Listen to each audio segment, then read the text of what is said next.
Warning, this video contains drop test. In today's episode we are pushing the price of the dumbbells so low that they will be affordable for absolutely everyone.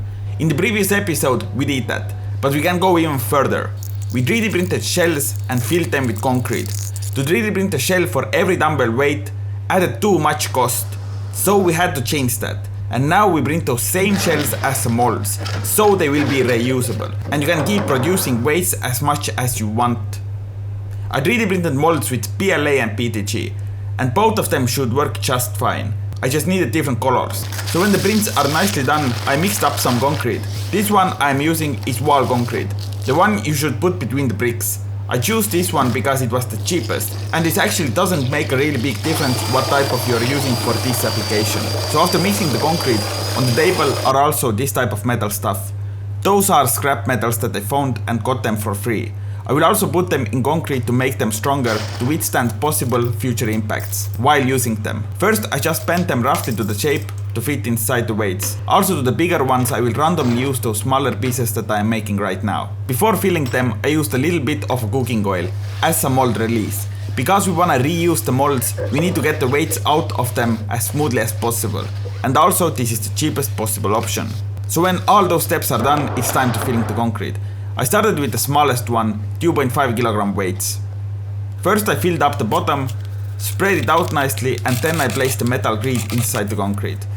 By the way, if you cannot find this type of metal grids, don't go hardware store and buy them. Find something else in your workshop crap, like old rusty nails and bolts would work also fine. Or even wires that you can bend and spread out. Just don't rely just on the strength of the concrete because it can crack and break. That's why they are using this type of solutions in the buildings also. I repeated the exact same process with all those weights. At the end, when I was filling the biggest one, I'm almost run out of concrete, so I had to use some rocks as fillers. By the way, I didn't print those ones by myself. I used PCBWay printing service. Last 6 years I have repeatedly used PCBWay 3D printing, CNC machining, sheet metal fabrication and injection molding service. Every single time they have done an excellent job, just like this time. I use PCBWay service when I don't have right tools to make things by myself. Those huge 10 kg weight molds didn't fit any of my printers. PCBWay helped me out and made this project possible. Also, if we speak about their excellent metal 3D printing service, it's cheap, fast and result is spot on. Their service is just so simple to use. Just upload your 3D model, select the material, by the way the selection is huge, and you are ready to go. PCBWay will do the rest. So if you don't have right machine skills or tools, PCBWay is your one-stop solution. Now when the concrete is about to cure, this is the time we can use to build dumbbell handle. We have only one model to print, the grip. I designed it, simple but works. I printed this with PLA. The whole process is insanely simple. First I took M30 threaded rod and cut this to 41 cm piece. This will be the perfect length for the application. After that I screwed 3D printed grip on. And when I reached almost to the middle, I added some epoxy glue to make sure everything stays together. We also need two M30 nuts to hold weight in place. The finished dumbbell handle looks like this. Even though we don't have any weights on, this is already 2.2 kg dumbbell. After filling all the molds with concrete, I had to wait 10 days to feel comfortable to start removing them. If this is not cured fully, the risk that I don't get them out as one piece is too great. Better be safe than sorry. To get the weights out of the mold, we have two goals. The weight has to be intact and the mold has to be reusable. So I took the hammer and beat it every side. At first I was really soft, but then I figured out that I have to hit way harder. So after a bit I tried to shake it out, but no, this didn't work.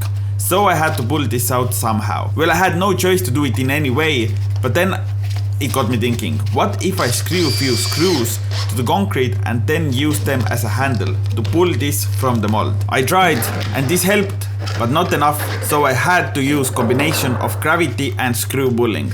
This is how I got this finally out. The weight itself looks smooth and surprisingly beautiful. I like this one, and right now I would like to say this is completely acceptable result, but the mold itself isn't fully intact. The middle thing broke off.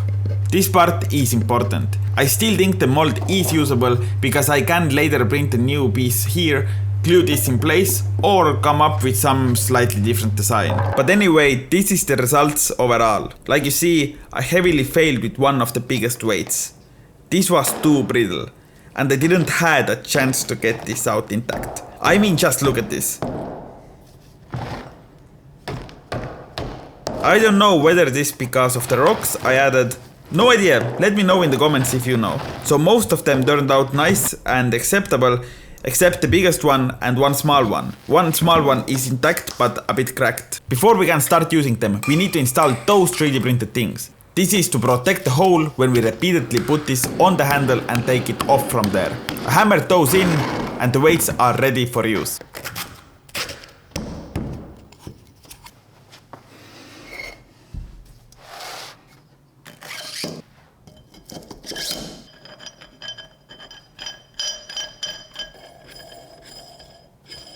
Feels nice, works exactly as it should.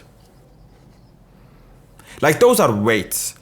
They don't have any different feeling, taste, smell or something. As long as they work, they are just as good as any weights. They look nice actually. Yes, they are just rounded concrete pieces, but they do look good in my opinion. But the different question is, are they reliable? This is a real question, and I think we have to test this out.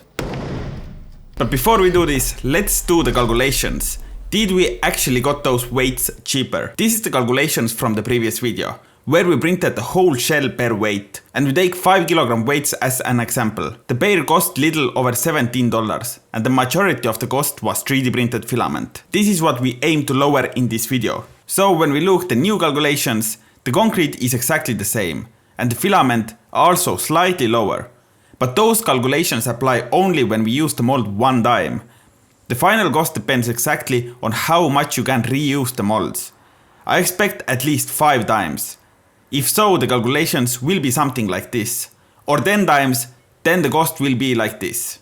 So the final cost depends, but even if you can use the mold only one time, it will be slightly cheaper. But okay, enough of the money and cost. Are those weights themselves even reliable?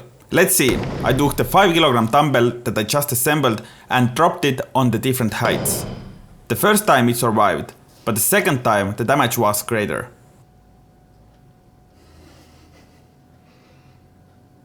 Some small pieces fell off and it cracked.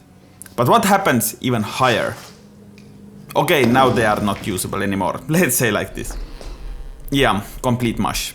Also, I did the same with 10 kg weight. Because I had only one of them, I had to test one with the shell and one from the mold that we just built in this video. That was good that I had to do it that way, because we clearly see the one from the mold didn't survive the impact, but the one with the shell, nothing wrong with that one. I think this is the case. If you try to be too cheap, this will backfire. So the dumbbells we made in part 1 were a little bit more expensive, but way more usable and reliable. Big thanks to PCBWay for sponsoring this video, and if you wanna download those molds by yourself, you find the links in the video description. But for now, see you guys next time. Bye.